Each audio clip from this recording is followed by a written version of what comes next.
Existe un mundo perdido en la historia de la humanidad. No se trata de la mítica Atlántida, sino de una civilización global y muy real que prosperó durante casi 2000 años. Es una era completa que los historiadores llaman la Edad del Bronce y que se extendió aproximadamente desde el tercer milenio hasta finales del segundo milenio antes de nuestra era. Era un mundo de grandes imperios, de un comercio vibrante y de diplomacia. Un mundo donde los reyes intercambiaban correspondencia y las princesas se casaban con gobernantes de tierras lejanas.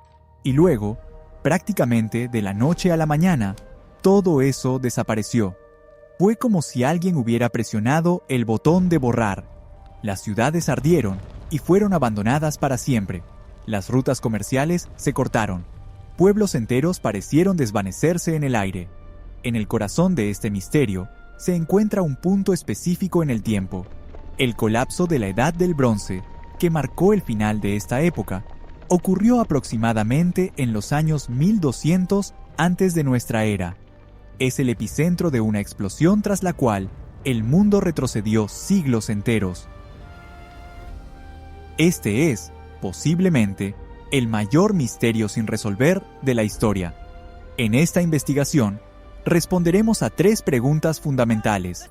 La primera, ¿por qué colapsaron, no una o 2, sino todas las grandes potencias de aquel tiempo a la vez? La segunda, ¿quiénes eran los misteriosos pueblos del mar, descritos en los textos que sobrevivieron como destructores implacables?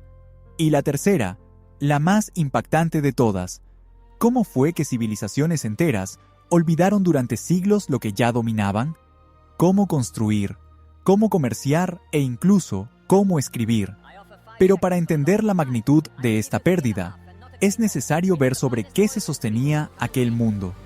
Su cimiento era una tecnología con un poder comparable al de las armas nucleares, el bronce, el SEO. Para comprender por qué colapsó un edificio de semejantes dimensiones, primero debemos descender al sótano y examinar sus cimientos, y eso es, precisamente, lo que haremos a continuación. Vamos a investigar la base sobre la que se alzaba el mundo de la Edad de Bronce, una civilización que más tarde sería borrada de la faz de la Tierra. Unos cimientos que no fueron forjados en piedra, sino en metal. Antes de la llegada del bronce, la humanidad vivió durante cientos de miles de años en la Edad de Piedra. Pero después, hacia el final de aquel período, ocurrió la primera gran revolución de la historia, la Revolución Neolítica. El ser humano aprendió no solo a recolectar alimento, sino a producirlo. Domesticaron plantas y animales. Esto sucedió en la región que hoy conocemos como el Creciente Fértil, un arco de tierra que se extiende desde Egipto, pasando por el Levante hasta Mesopotamia. Por primera vez en la historia, el ser humano tuvo excedentes de alimento, y donde hay excedentes, hay crecimiento demográfico. Es allí donde surgen las primeras ciudades, y con ellas, los primeros estados. La sociedad se volvía cada vez más compleja, y estaba lista para la llegada de una tecnología que lo cambiaría todo. Y entonces, esa tecnología surgió. Alguien, cuyo nombre jamás conoceremos, tuvo la idea de mezclar 2 metales relativamente blandos, el cobre y el estaño. El resultado fue sorprendente. Se obtuvo una aleación que hoy llamamos bronce, un material duro y resistente, perfecto para fabricar armamento. Esto explica por qué toda una era fue bautizada en honor a un solo metal. El bronce se convirtió en el elemento fundamental, pues con él se forjaban espadas, puntas de lanza y armaduras. Y es aquí donde la historia se vuelve fascinante. El pueblo que dominó primero la producción de armas de bronce obtuvo una superioridad absoluta, casi divina, sobre sus vecinos. Fue un salto tecnológico comparable a la invención de la pólvora o de la bomba atómica. Si ponemos frente a frente a un guerrero con un hacha de piedra y a un soldado con casco, escudo y espada de bronce, no vemos una batalla, vemos una ejecución. Quienes poseían este metal no solo vencían, ellos conquistaban y erigían imperios sobre los restos de quienes se habían quedado atrás en la carrera tecnológica. Pero este poder increíble escondía una vulnerabilidad fatal. Era el talón de Aquiles de toda una civilización.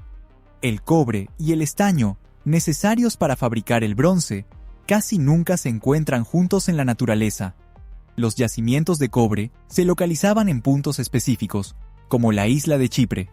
Sin embargo, el estaño debía transportarse a lo largo de miles de kilómetros, desde minas en lo que hoy es Afganistán, o incluso desde Britania. Esto significaba que, para forjar su armamento principal, cada gran imperio dependía de una red de comercio internacional sumamente compleja. Las caravanas cruzaban desiertos y los barcos surcaban los mares. Toda la maquinaria de guerra y el poderío del Estado pendían de estos frágiles hilos logísticos. Si esos hilos se cortaban, la producción se detenía, y sin armas ni armaduras nuevas, cualquier imperio quedaba completamente vulnerable. Y aún así, mientras esos hilos no se cortaran, el metal diseñado para la guerra dio paso, paradójicamente, a los mayores logros de la vida pacífica. Dentro de las fronteras protegidas por el bronce, los grandes imperios se volvieron lugares más seguros. Bajo ese amparo, la civilización floreció tal como la conocemos hoy. Fue precisamente en la Edad del Bronce cuando surgió el Estado con su burocracia, la primera escritura y los primeros códigos legales, como las famosas leyes de Hammurabi, donde ya se definían los derechos y las obligaciones de los ciudadanos. E incluso nació la primera gran obra literaria, la epopeya de Gilgamesh, la historia de un héroe en busca de la inmortalidad. La crueldad y el progreso caminaban de la mano. Los mismos hombres que fabricaban armas letales construían al mismo tiempo un mundo cuyos cimientos sostienen nuestra propia civilización. El bronce engendró a gigantes, Egipto, el reino hitita y Micenas. Pero estos imperios no se limitaron a combatir. Crearon una red global de intercambio, donde una princesa del olvidado reino de Mitanni podía llegar a ser reina de Egipto.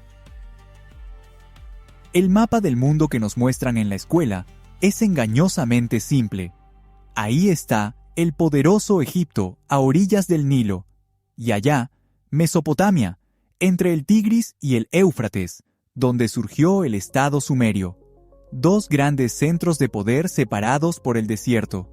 Parecería que eso era todo el mundo, pero ese mapa es una mentira, o más bien, una simplificación que oculta lo más importante.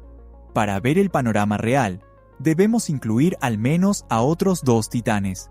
Al norte, en lo que hoy es Turquía, se alzaba el temible imperio hitita, un pueblo militarista y de diplomáticos astutos, cuyos guerreros sembraban el terror en toda la región. Y al oeste, en el mar Egeo, prosperaba una potencia marítima, la civilización micénica, vinculada a Creta. Aquel no era un mundo de dos, sino de al menos 4 superpotencias. Aquí es necesario hacer una aclaración importante. Cuando escuchamos el término micénicos, inmediatamente pensamos en los antiguos griegos, Agamenón, la guerra de Troya, Aquiles. Todo eso proviene de esta época. Sin embargo, no son exactamente los mismos griegos que conocemos por Atenas y Esparta. Los micénicos eran más bien protogriegos. Su civilización representó una de las cumbres de la Edad del Bronce. En cambio, aquel pueblo griego que más tarde daría al mundo la filosofía, la democracia y el teatro, se formaría recién después de la catástrofe, literalmente, sobre las ruinas de este mundo perdido. Y estos reinos protogriegos, como Ajiyawa y Arzawa, eran protagonistas activos en la gran política de entonces. No solo lucharon en la guerra de Troya, también mantenían correspondencia con los reyes hititas. ¿Y cómo la llevaban a cabo? ¿Sobre qué escribían? Esta es la prueba de lo conectados que estaban en aquel entonces.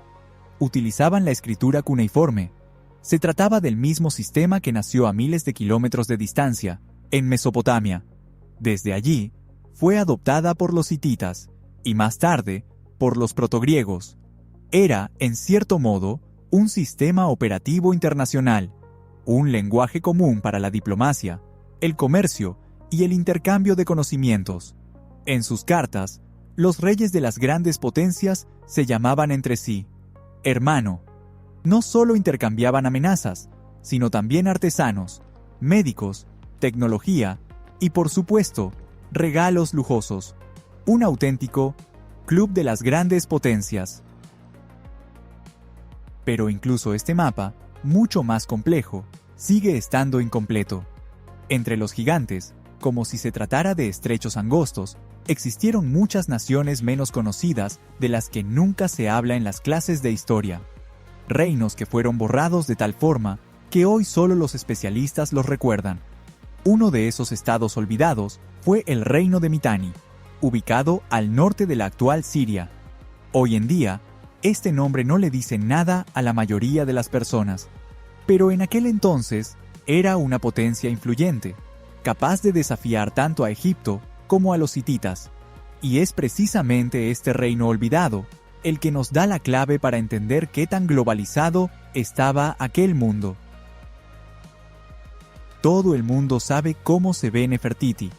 Su busto esculpido es una de las imágenes más reconocibles de la cultura universal. Símbolo del antiguo Egipto y estándar de belleza, fue la esposa del faraón reformador Akenatón. Parece ser egipcia en un 100%, la encarnación misma del espíritu de su civilización. Pero ahora, un dato le da un giro total a la historia.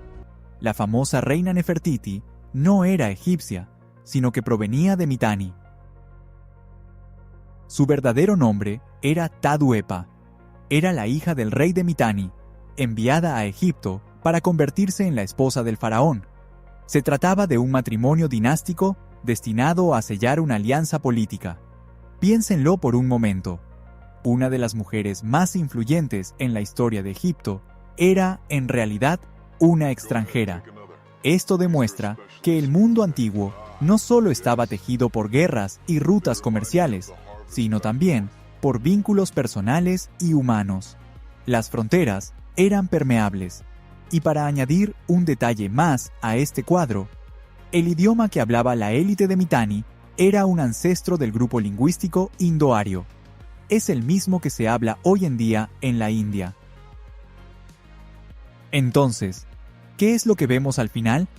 Varios imperios poderosos, rodeados por decenas de reinos menores, todos conectados entre sí por miles de hilos. El comercio, la diplomacia, la tecnología y las alianzas matrimoniales. Un sistema único y complejo, donde los problemas en una parte del mundo repercutían de inmediato en la otra.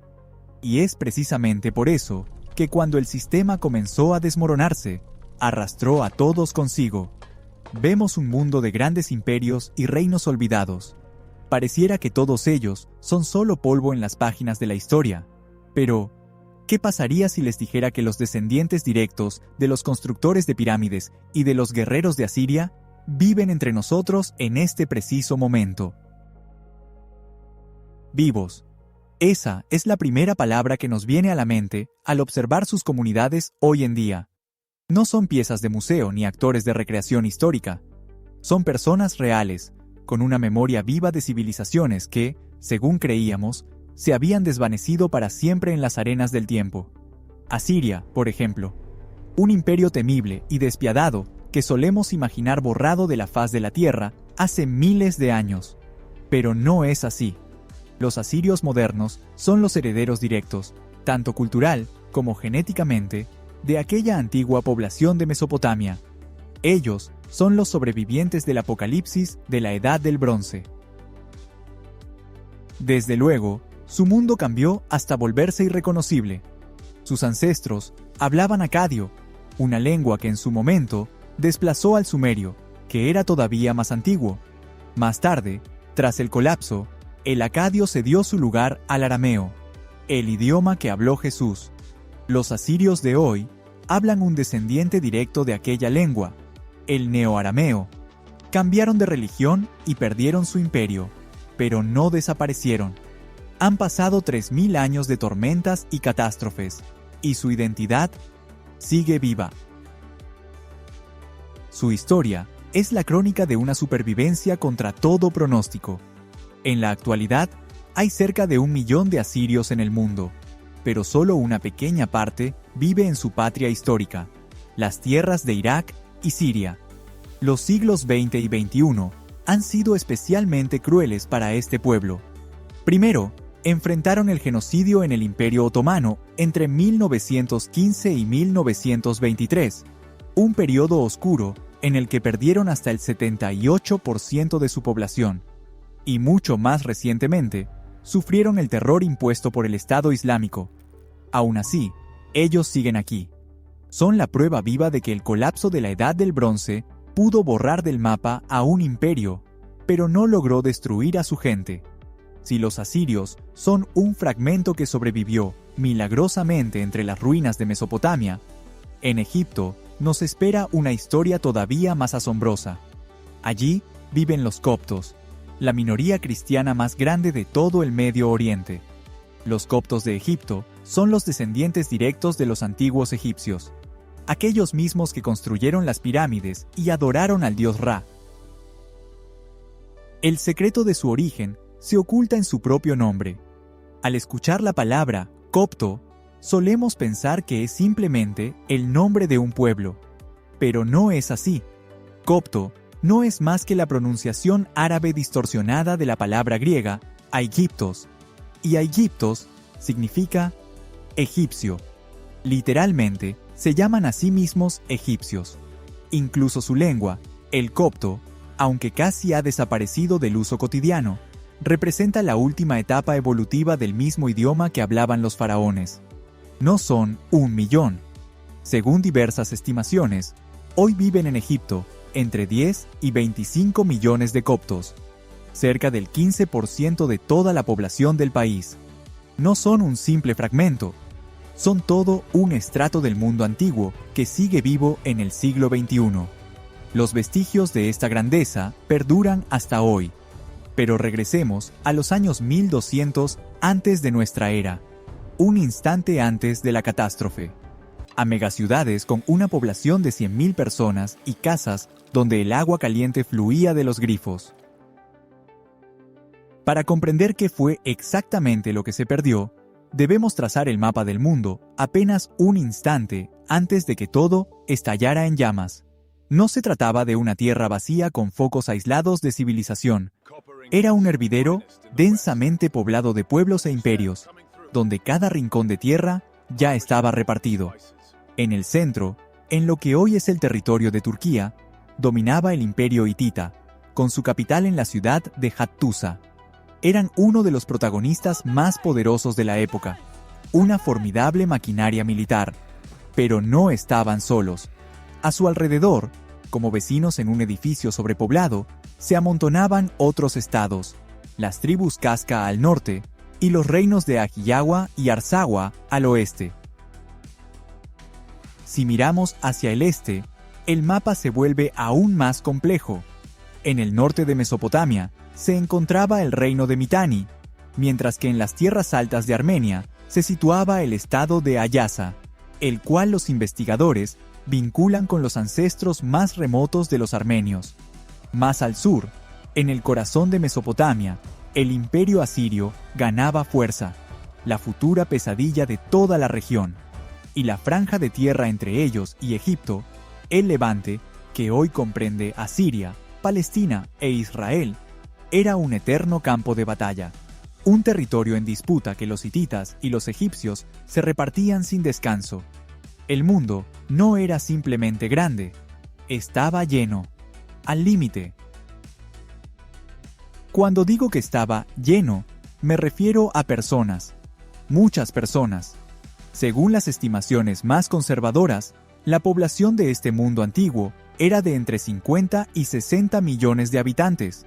Hoy en día, esa cifra no parece impresionante, pero hace 3.000 años representaba a la mitad de toda la humanidad. 50 millones de almas concentradas en una sola región, desde Grecia hasta el Golfo Pérsico. Esto no es solo estadística fría, es el bullicio de los mercados, el polvo de las caravanas en las rutas comerciales y el crujido de los barcos en puertos abarrotados. Era un mundo donde ciudades con 100.000 habitantes, como Babilonia, eran consideradas verdaderas metrópolis. 100.000. Como referencia, en el siglo XI de nuestra era, es decir, 2000 años después, la población de Londres era de apenas 15.000 habitantes. Aquel mundo estaba densamente poblado, y era un lugar cruel. Solemos imaginar la antigüedad como una era de sabios y de los primeros filósofos, pero la realidad era mucho más cruda. La humanidad vivía en un estado de guerra permanente. Cada ciudad era, ante todo, una fortaleza. Las rodeaban murallas monumentales, fosos y torreones. Los arqueólogos encuentran estos restos por todas partes, y este hecho es, por sí solo, una respuesta contundente a la pregunta de cómo era el mundo en aquel entonces. La paz y la seguridad no eran el estado natural de las cosas, eran un lujo que debía conquistarse cada día. Fue en esta época cuando aparecieron los carros de guerra en los campos de batalla. Eran el armamento de alta tecnología de su tiempo, los tanques de la antigüedad, capaces de decidir el destino de una contienda en cuestión de minutos. Aquel mundo se construyó sobre el bronce, y ese metal se destinaba, principalmente, a la fabricación de espadas y armaduras. Justo aquí, cuando el panorama ya está completo, un mundo violento, sobrepoblado y en guerra constante, nos espera la mayor sorpresa. Estamos acostumbrados a pensar que el progreso es lineal, que vivimos mejor, con más higiene y comodidad que las personas del pasado, especialmente aquellas de una antigüedad tan remota. En nuestra imaginación, la Europa medieval es sinónimo de suciedad, desechos en las calles y una ausencia total de higiene. Pero lo cierto es que las ciudades de la Edad del Bronce eran más limpias y avanzadas tecnológicamente que el París de 1000 años después. Parece una ficción, pero es un hecho confirmado por la arqueología. A diferencia de muchas ciudades de la Europa medieval, las urbes del Antiguo Oriente contaban con sistemas de alcantarillado y agua corriente. Y no era un simple suministro, disponían de agua fría y caliente. Dimensionemos esto. Hace 3200 años, en los palacios hititas y micénicos, y en las casas de los ciudadanos más prósperos, uno podía abrir un grifo y lavarse las manos con agua tibia. Tenían cuartos de baño y retretes con sistema de descarga. Europa no alcanzaría ese nivel de comodidad, sino hasta 1500 años después, ya entrada la Edad Moderna. Esto significa que el colapso que se avecinaba no fue una simple decadencia, fue un auténtico apocalipsis tecnológico, un retroceso de la civilización de 1500 años. Construyeron un mundo con agua caliente, metrópolis y comercio global. Parecía que duraría para siempre, pero en sus propios cimientos ya latía una bomba de tiempo, y su primera señal fue la gran sequía. No fue un solo golpe, fue la tormenta perfecta. El colapso de la Edad del Bronce fue un evento complejo que incluyó guerras globales, cambio climático, erupciones volcánicas, actividad sísmica, sequías y desplazamientos masivos de poblaciones. Todo esto ocurrió al mismo tiempo. No se trató de un solo problema, sino de 10. Primero, el cielo deja de entregar agua y comienza una sequía que dura años. Los ríos se agotan y los pozos se secan. Los campos se convierten en polvo. Luego, la tierra bajo los pies comienza a temblar.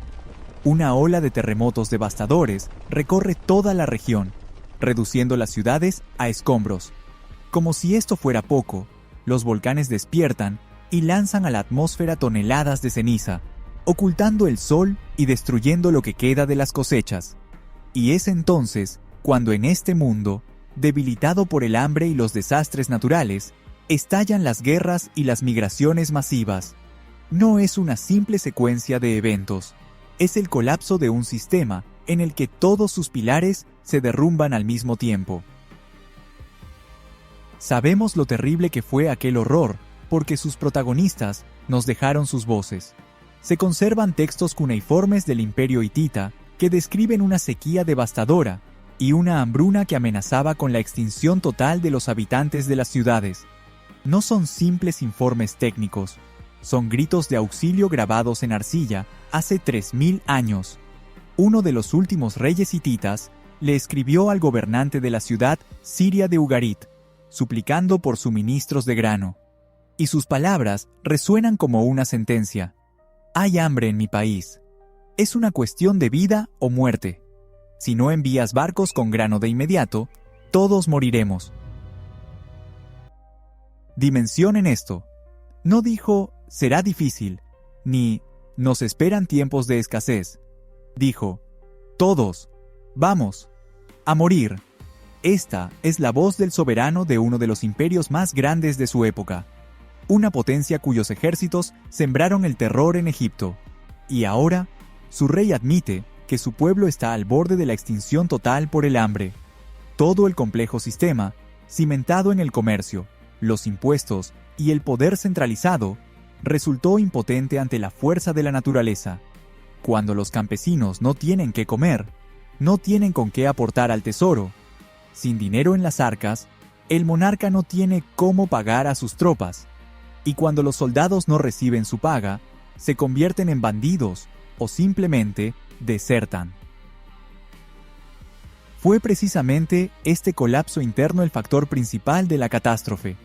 Los imperios no fueron simplemente conquistados, se pudrieron desde adentro. La hambruna desató revueltas. Los terremotos destruyeron la infraestructura. Las rutas comerciales, que durante siglos unieron a las civilizaciones, se convirtieron en senderos para refugiados y saqueadores. Las grandes potencias, que hasta hace poco parecían eternas, resultaron ser colosos con pies de barro. Su fuerza se agotó. Sus ciudades quedaron desiertas. Sus ejércitos se debilitaron. Estaban listos para convertirse en presas. La naturaleza asestó el primer golpe. Las civilizaciones, debilitadas por el hambre, se convirtieron en una presa fácil. Y muy pronto, en el horizonte aparecieron las embarcaciones de aquellos a quienes los egipcios, aterrados, llamarían los pueblos del mar. La naturaleza debilitó a las civilizaciones, pero fueron los hombres quienes les dieron el golpe final. Debemos a Egipto uno de los pocos testimonios que sobrevivieron a esta pesadilla.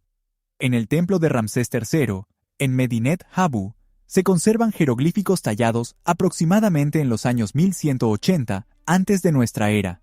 Y no se trata de una crónica tranquila. Es un mensaje urgente desde el frente, cargado de horror. Un escriba egipcio relata la conspiración que los pueblos del mar tramaron en sus propias tierras. Llegaron de repente a sangre y fuego, y nadie pudo resistir su avance.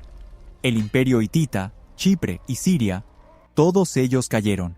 La inscripción reza: sus corazones rebosaban confianza y decían, nuestros planes tendrán éxito. Es la voz del enemigo, transmitida a través de los milenios.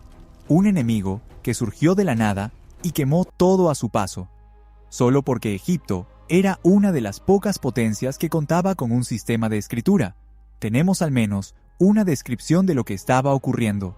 La gran mayoría de la población en aquel entonces era analfabeta, por lo que los testimonios escritos de estos eventos son increíblemente escasos. No fue una sola batalla, ni una simple invasión.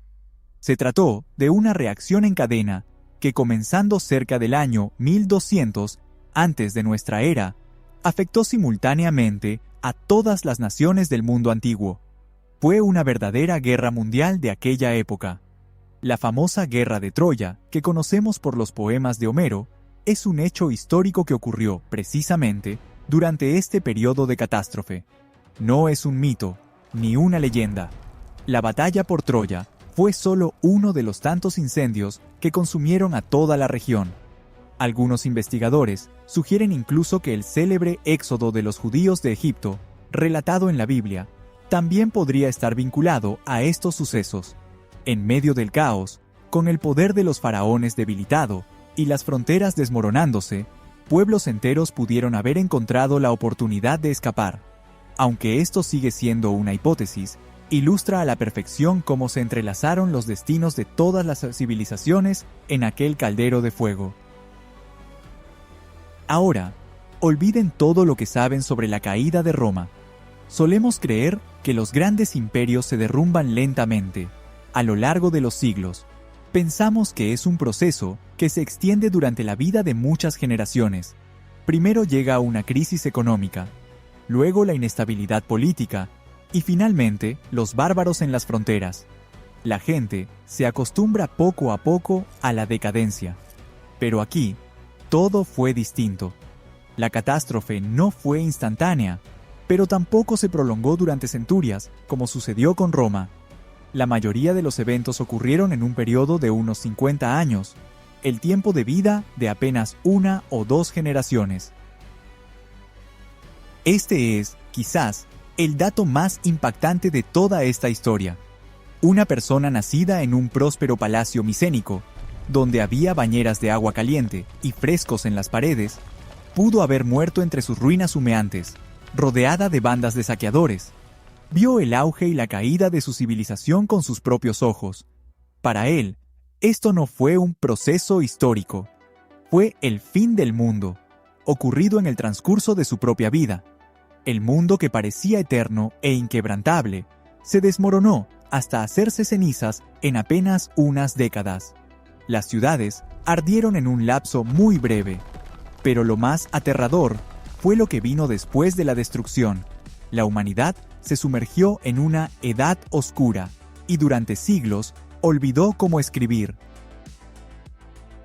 Los hallazgos arqueológicos revelan que casi todas las ciudades de aquel periodo fueron destruidas y posteriormente abandonadas. No se trata simplemente de una capa de cenizas producto de un incendio, de esas que suelen hallarse en las excavaciones. Es el estrato final. Después de él, solo queda el vacío. No hubo intentos de reconstrucción, ni rastro de cerámica nueva, ni señales de vida. Grandes metrópolis, como la capital hitita, Hattusa, y la legendaria Troya, nunca se recuperaron tras su caída. Fueron abandonadas para siempre. Para siempre. Es una palabra que suena con una fuerza abrumadora cuando hablamos de lugares que, en su día, fueron el centro del mundo. No fue una simple decadencia. Simplemente las borraron. Tras el colapso, inició un periodo conocido como la Edad Oscura. En Grecia, por ejemplo, esta etapa se extendió aproximadamente desde el siglo XII hasta el siglo VIII antes de nuestra era. 400 años. No se trató simplemente de una crisis o de tiempos difíciles. Fue un auténtico abismo en la historia. Una época de la que no sabemos casi nada, porque casi no dejó rastro. La población se redujo de forma drástica. La gente abandonó las ciudades en ruinas para volver a una agricultura primitiva o al pastoreo. Las rutas comerciales que conectaban los continentes terminaron devoradas por la maleza. La diplomacia internacional, las alianzas complejas y los matrimonios reales. Todo aquello se convirtió en simples leyendas de ancianos. El mundo se volvió más pequeño, más simple y mucho más peligroso. Se produjo un retroceso tecnológico y cultural generalizado. La humanidad retrocedió en su desarrollo. Y el síntoma más grave de esta enfermedad, su punto culminante, fue el gran olvido. Durante este periodo, los antiguos griegos perdieron la capacidad de escribir durante varios siglos. Lo repetiré para que dimensionen la magnitud de lo ocurrido. No es que simplemente dejaran de escribir. Olvidaron cómo se hacía. La escritura se perdió por completo y, siglos más tarde, tuvo que ser aprendida de nuevo, desde cero, como si nunca antes hubiera existido. Este representa el golpe más duro a nuestra visión del progreso. Estamos acostumbrados a pensar que el conocimiento solo se acumula, que se puede perder una ciudad, pero no la habilidad de construirla, que es posible incendiar una biblioteca, pero no la capacidad de escribir libros nuevos. Pero resulta que sí es posible. Perder la escritura es como si hoy desconectaran Internet en todo el mundo para siempre, y luego destruyeran metódicamente cada libro, cada servidor y cada manual de estudio.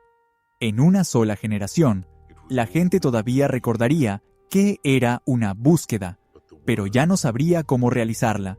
Y tras 3 o 4 generaciones, la propia palabra, letra, se convertiría en un símbolo incomprensible, surgido de leyendas antiguas. Pensemos en los palacios micénicos, con sus sistemas de agua y sus bañeras. Incluso esa capacidad de construcción se perdió. La arquitectura sofisticada, los frescos y el drenaje, todo desapareció.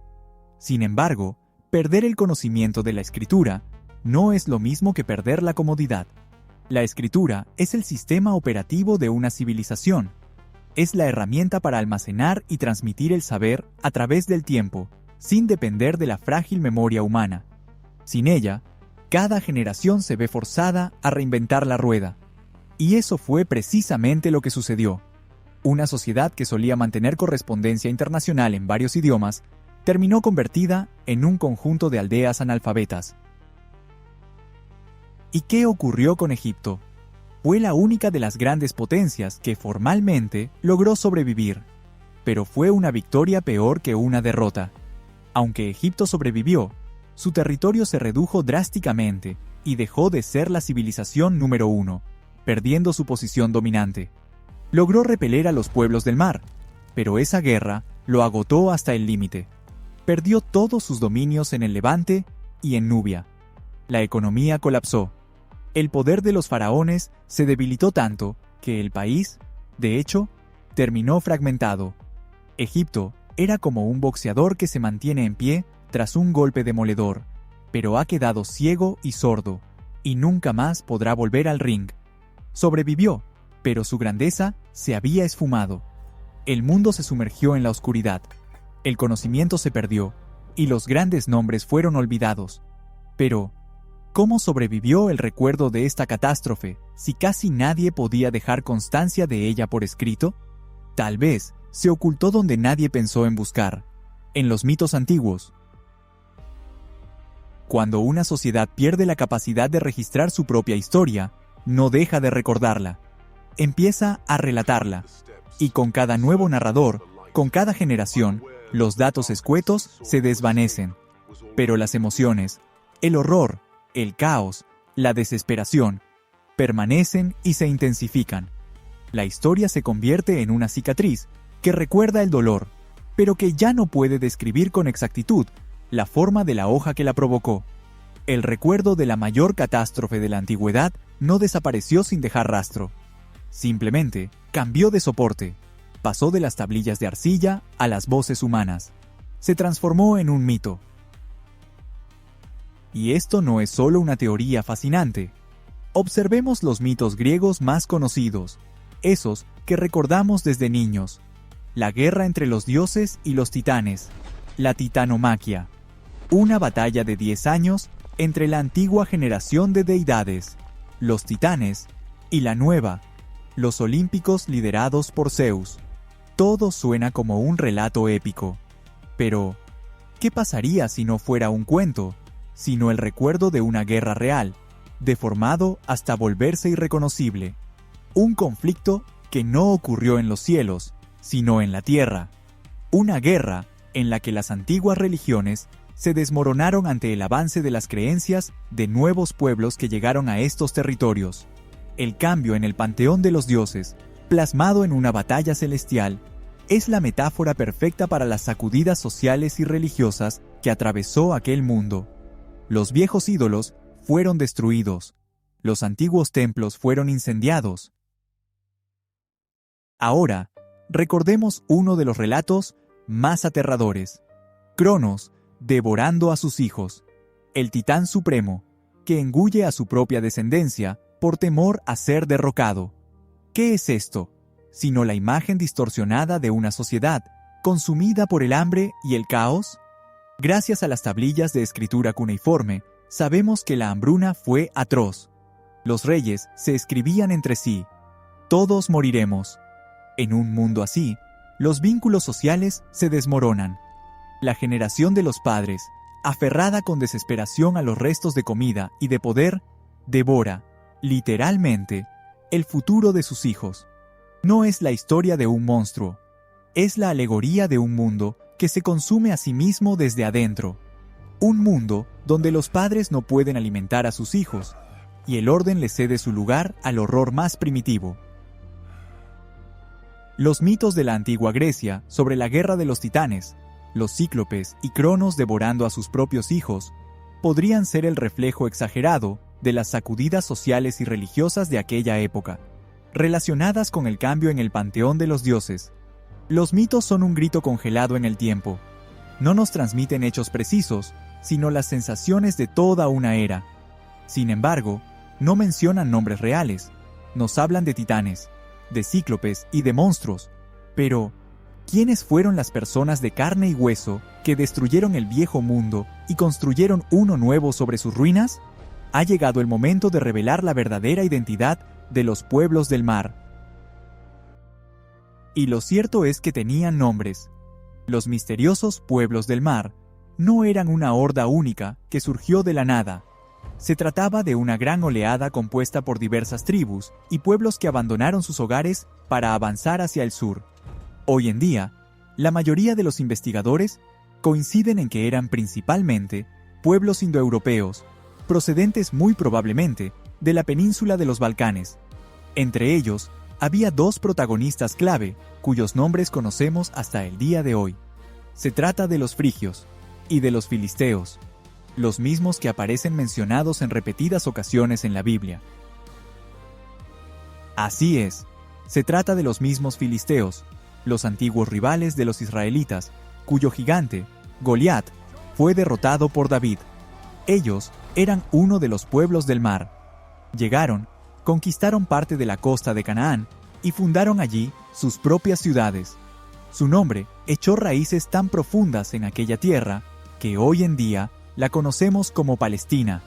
Los filisteos, quienes dieron nombre a esta región, eran un pueblo indoeuropeo que más tarde adoptó el arameo y después el árabe. Su historia es el ejemplo perfecto de cómo los conquistadores terminan siendo parte de la tierra conquistada. Pero nada de esto responde a la pregunta fundamental: ¿quiénes eran ellos? ¿Bárbaros despiadados que llegaron para saquear y matar? ¿Una horda de salvajes que aniquiló grandes civilizaciones? Esta imagen parece simple y fácil de comprender, y es completamente errónea. Los pueblos del mar no eran tribus atrasadas. Todo lo contrario, poseían tecnología avanzada, especialmente en la construcción naval. A juzgar por los relieves egipcios, sus barcos eran rápidos y ágiles, ideales para las incursiones piratas y el despliegue de tropas. Dominaban la metalurgia y contaban con armamento sofisticado. Se trataba de migrantes bien organizados y fuertemente armados. Y es justo aquí donde se esconde el mayor de los misterios. Si estaban tan desarrollados, ¿por qué lo abandonaron todo para emprender aquel viaje? ¿Por qué no construyeron sus propios imperios en su hogar, en lugar de reducir a cenizas los ajenos? La respuesta a esta pregunta cambia por completo el panorama. No está claro si los pueblos del mar fueron conquistadores o víctimas de desastres obligadas a dejar sus tierras. Lo más probable es que fueran ambas cosas. El mismo desastre climático, sequías, hambrunas y terremotos, que puso de rodillas al imperio hitita y a Micenas, también golpeó sus lugares de origen. Eran refugiados que escapaban de la muerte, pero eran refugiados con la espada en la mano. Cuando tu mundo se desmorona, cuando no hay alimento para los hijos, y la tierra deja de dar frutos, solo quedan dos caminos: morir de hambre o arrebatar la comida a quienes aún la tienen. Ellos eligieron la segunda opción. Esto no justifica la crueldad ni la destrucción, pero explica sus motivos. No fueron la causa del colapso, fueron su síntoma más aterrador y su catalizador. Eran el producto de un mundo agonizante que, intentando salvarse, terminó por destruir a sus vecinos más débiles. Las consecuencias de su llegada fueron totales. No solo saquearon el viejo mundo, lo borraron y construyeron el suyo en su lugar. El ejemplo más emblemático es el de los frigios. Se les puede considerar la fuerza dominante entre los pueblos del mar, ya que tras el colapso, ocuparon casi todo el territorio del antiguo reino hitita. No fue una simple incursión. Vinieron para quedarse. Se establecieron sobre las ruinas de las ciudades hititas, se mezclaron con los sobrevivientes locales y fundaron el nuevo y poderoso reino de Frigia, ese mismo lugar donde, según la leyenda, gobernó el rey Midas, el monarca que convertía en oro todo lo que tocaba. Aquel colapso no significó un exterminio absoluto. Parte de los habitantes hititas sobrevivió y se asimiló con los recién llegados. Algunos de sus descendientes, como los lidios, incluso crearon sus propios estados prósperos más adelante. Pero la civilización hitita en sí misma, su idioma, sus dioses y su imperio, todo quedó sepultado bajo una capa de ceniza y polvo tan densa que el mundo los olvidó durante 3000 años. Esta es la prueba de lo absoluto que fue aquel olvido. 700 años después de la catástrofe, en el siglo V antes de nuestra era, el historiador griego Heródoto, el padre de la historia, recorrió estas tierras. Describió detalladamente a los pueblos que habitaban allí, sus costumbres y a sus gobernantes.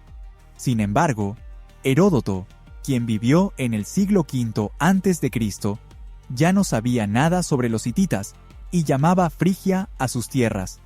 En ninguna parte de su obra los mencionó jamás. Caminaba sobre los restos del imperio más grande de su época y ni siquiera lo sospechaba. Una de las superpotencias del mundo antiguo fue borrada de la memoria humana de forma tan radical que otra civilización creció en su lugar sin que nadie notara el reemplazo. Ahora bien, sabemos qué sucedió. Sabemos quién lo hizo. Pero la pregunta fundamental sigue sin respuesta. ¿Por qué? ¿Por qué todo este sistema tan complejo y globalizado resultó ser tan frágil que se derrumbó de la noche a la mañana? Es algo asombroso. Incluso después de un colapso total y absoluto, la vida encuentra la manera de brotar entre las cenizas, y a veces, en este mundo nuevo y salvaje, crea algo que nunca antes había existido. Varios siglos después de la catástrofe, sobre las ruinas del gran imperio hitita, sus descendientes sobrevivientes lograron algo sorprendente. Lidia, una nación fundada por los sucesores de los hititas, fue la primera en el mundo en acuñar monedas en el siglo VII antes de nuestra era. Dinero en la forma que nos resulta familiar hoy. Un invento que transformó a la humanidad nació de las cenizas de una civilización que no conocía el dinero. Y esta es, tal vez, la mejor clave para resolver el misterio. ¿Por qué aquel antiguo sistema era tan frágil? Porque no se sostenía sobre el dinero, sino sobre algo mucho más vulnerable: el bronce. Toda la economía, el poderío militar y la élite misma dependían del suministro ininterrumpido de dos metales, el cobre y el estaño. El cobre era relativamente fácil de conseguir, pero el estaño era el petróleo de la edad de bronce. Sus yacimientos eran escasos y se encontraban en lugares muy remotos, como el territorio del actual Afganistán. Toda aquella civilización globalizada pendía del hilo de las rutas comerciales, que se extendían por miles de kilómetros. Una de las teorías principales sobre este colapso es que ese hilo se rompió. Para entenderlo bajo una mirada actual, imaginemos que, de pronto, todos los microchips desaparecieran del mundo. No es que suban de precio o que escaseen, simplemente desaparecen. Las fábricas se detienen, las comunicaciones se cortan y el transporte deja de funcionar. Eso fue, en esencia, lo que sucedió. La ruptura de los vínculos comerciales detuvo el suministro de bronce. Los ejércitos se quedaron sin armas y los artesanos sin su materia prima. El comercio se paralizó y tras él llegaron el hambre y una crisis sistémica. Esa dependencia del bronce, que había hecho grandes a estas civilizaciones, terminó por destruirlas. Ahora bien, ¿cuál fue el detonante? ¿Fue la sequía que provocó hambrunas y obligó a los pueblos del mar a desplazarse? O tal vez la invasión de estos pueblos, que destruyó las rutas comerciales y colapsó la economía. O quizás una serie de terremotos que debilitó a las ciudades antes del ataque. Hemos reunido a todos los sospechosos en una misma habitación. Cada uno tiene un motivo y una coartada. Pero, ¿quién dio el primer golpe? Llegamos ahora a la conclusión principal de nuestra investigación, a un final que podría parecer decepcionante, pero que, en realidad, es el más honesto de todos. Para la ciencia moderna, no existe una respuesta única y definitiva sobre cuál fue la causa principal del colapso de la Edad del Bronce. El caso sigue abierto. Esto no significa que los científicos no sepan nada. Al contrario, conocemos hechos aislados. Hubo guerras, sequías y erupciones volcánicas. El problema es otro. No comprendemos su secuencia, ni sabemos cuál fue el detonante inicial. Es como ver una radiografía llena de fracturas, sin poder determinar cuál ocurrió primero y desencadenó todas las demás. ¿Fue una sola bala la que provocó una reacción en cadena? ¿O una ráfaga de 10 cañones disparando al mismo tiempo? Ese es el gran misterio. Son precisamente estos vacíos en la historia los que crean un terreno fértil para todo tipo de especulaciones. Desde las teorías más descabelladas hasta relatos de guerras nucleares entre dioses antiguos. Pero el hecho de que no exista una respuesta sencilla nos revela algo mucho más importante. El colapso de la Edad de Bronce fue un fallo sistémico, el derrumbe de todo el sistema operativo de la civilización. Y, como sucede con cualquier reinicio, no solo fue un final, sino también un comienzo. Este colapso, de hecho, reinició el mundo y creó las condiciones para el desarrollo de las civilizaciones que fueron las precursoras de la nuestra. Sobre las ruinas de imperios centralizados e inflexibles, donde todo el poder y la riqueza pertenecían al palacio, surgió algo completamente nuevo. En Grecia, los reyes micénicos fueron reemplazados por ciudades-estado independientes, las polis. Allí nació la idea de ciudadano. Aparecieron la filosofía, la democracia y el teatro. Todo aquello que hoy consideramos los cimientos del mundo occidental. Sin esta catástrofe, es probable que nunca hubieran existido la Atenas de Pericles ni la República Romana. El viejo mundo era demasiado rígido, demasiado estático en su estructura. Para que naciera lo nuevo, lo antiguo tenía que morir. Y así fue como ocurrió. Pereció entre el fuego, el hambre y el caos. ¿Qué fue lo que perdimos hace 3000 años? Un mundo grandioso, complejo e interconectado. ¿Y qué fue lo que ganamos? La oportunidad de construir el nuestro propio. El colapso de la Edad del Bronce no es solo un capítulo trágico en los libros de historia. Fue una tormenta feroz, pero necesaria, que despejó el escenario para el drama en el que vivimos todavía hoy. Es el punto cero del que surgió nuestra civilización. Y, en ese sentido, todos somos hijos de aquel gran incendio.